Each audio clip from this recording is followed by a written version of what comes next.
You've seen us cover Dante. You've seen us cover Virgil. And you've even seen us cover the angsty-ass son of Virgil, Nero. So you'd think that we'd be done with covering all the main characters from the Devil May Cry series. But no, there's still one more Devil Hunter we have yet to cover. And this one is probably the most controversial character that we will ever cover on this series.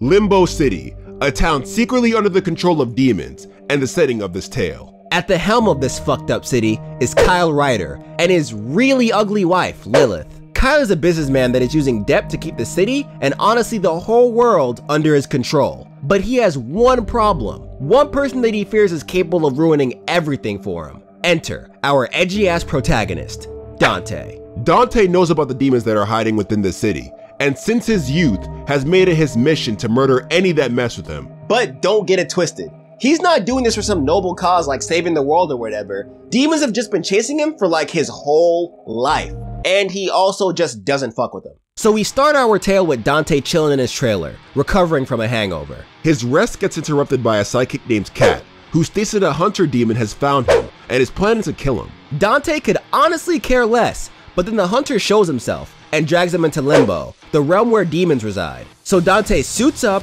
beats on some demons, then takes out the hunter. But before the hunter dies, he mocks Dante by calling him the son of Sparta and calling his mother a whore. Damn, these demons are mad disrespectful. After that demon encounter, Cat finds Dante and requests that he follows her to meet up with the person that she works for. Cat works for the Order, a secret organization that is working to free the humans from the mercy of the demons that lurk in Limbo City. Dante declines at first, but then Cat's like, come on bro, please? So Dante changes his mind and joins her. At the HQ of the Order, Dante meets a stranger with sleek white hair. The stranger's like, Dante, do you remember me?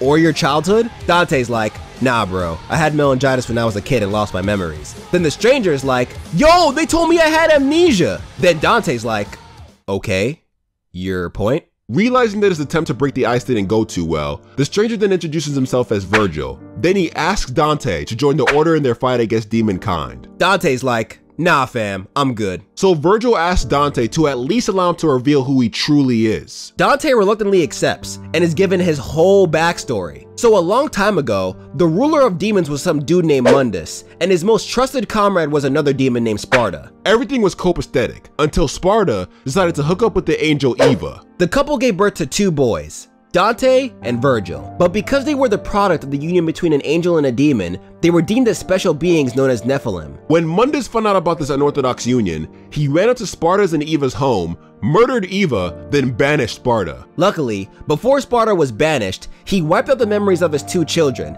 and hid them amongst the humans. Mundus only knew about one of the offspring, Dante.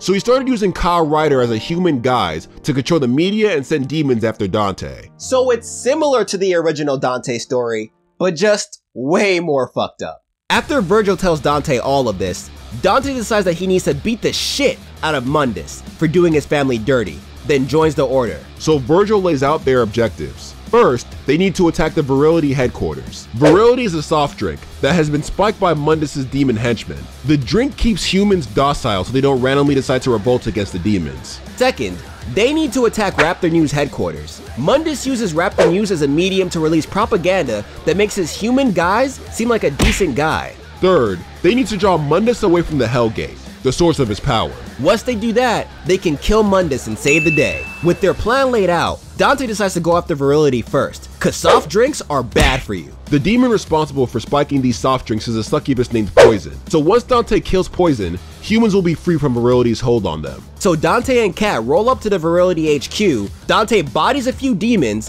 finds Poison, then kills her.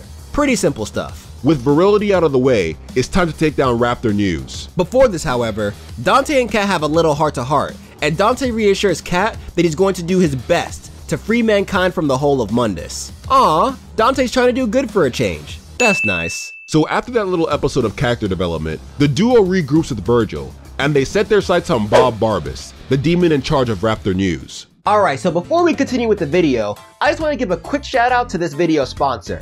Alke. Alke is an Afro fantasy card game that is being developed by talented individuals from over here in the States all the way to Shanghai. As a Yu-Gi-Oh veteran and a huge supporter of Black-owned businesses, I had to show my support. So, if you want to show your support, check out their Kickstarter page. It's in my description below. With that being said, let's get back to the video and talk some shit about Dante.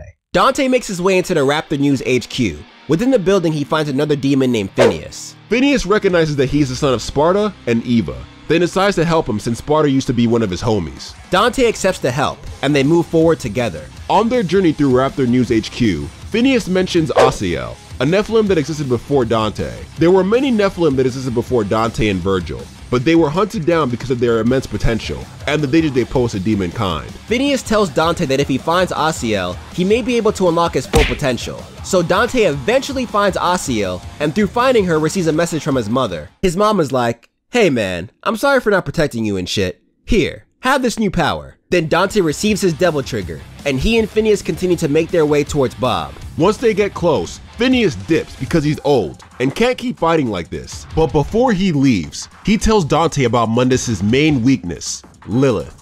Lilith is bearing Mundus' child. Mundus cannot afford to lose this child because it is the heir to his throne. With that useful information in mind, Dante thanks Phineas, then moves on to battle Bob Barbas. Like all the other fights in this game so far, Dante and the demon start off by exchanging some offensive banter. Well, look who it is. It's bitch-ass Dante. Well, look who it is. A bitch-ass wannabe journalist reporting fake news. My news is straight facts, bro. Fuck you mean. Bro, you said I've been spreading STDs around the city. Who says that? And the crazy thing is, I didn't make that up. Bob actually says this. And it really makes you wonder, what the hell was the writing team smoking when they wrote this shit? So Dante and Bob fight, and during the fight, Bob reveals that a SWAT team is about to ambush the base of the Order. Worried about his friends, Dante quickly dispatches Bob, then rushes to the Order's HQ. He gets there right before the SWAT soldiers manage to break in, but he is stopped by a bunch of demons. After taking care of the demons, Dante finally reunites with Virgil and Kat, but Virgil puts a hold on their escape because he wants to destroy all the data that they have saved on their computers. So he tells Kat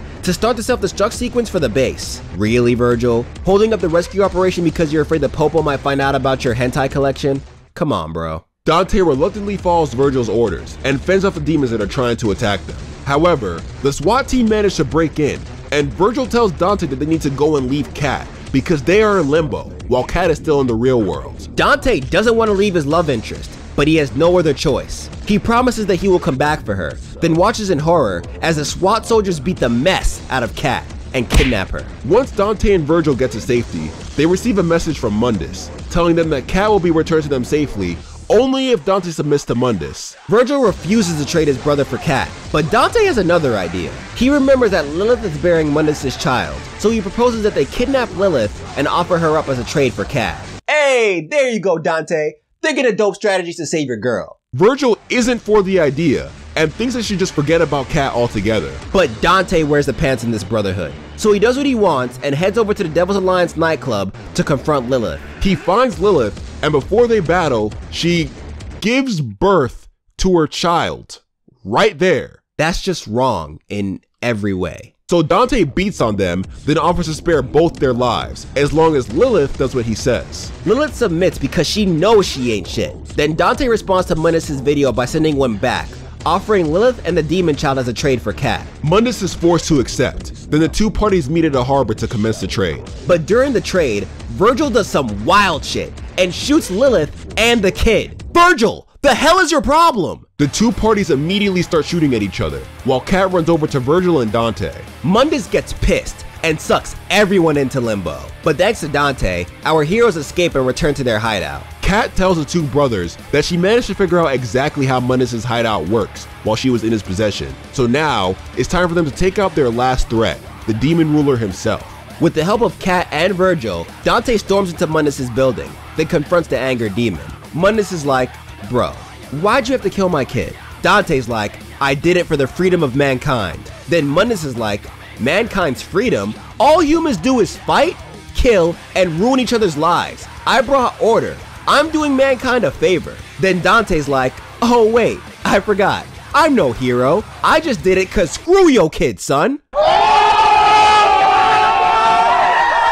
Yo, So I still like the old Dante way more than I like this one, but this Dante is a savage, and I love it. Infuriated by Dante's savage-ass remark, he pounces on him, then tries to pull his heart out. But Virgil saves his brother by closing the hellgate that gives Mundus his power. Virgil then stabs Mundus, and Dante pushes him off the roof that they were fighting on. But before the brothers can celebrate, Mundus uses the debris from the city to transform into a giant. The brothers work together, and after one long boss fight, they defeat the Demon King for good. But defeating Mundus led to Limbo merging with the real world. So even though humans are free now, the place looks like a mess. Our heroes look at the chaos they created, then Virgil says some next shit. He's like, now the path is clear for us to rule over these humans.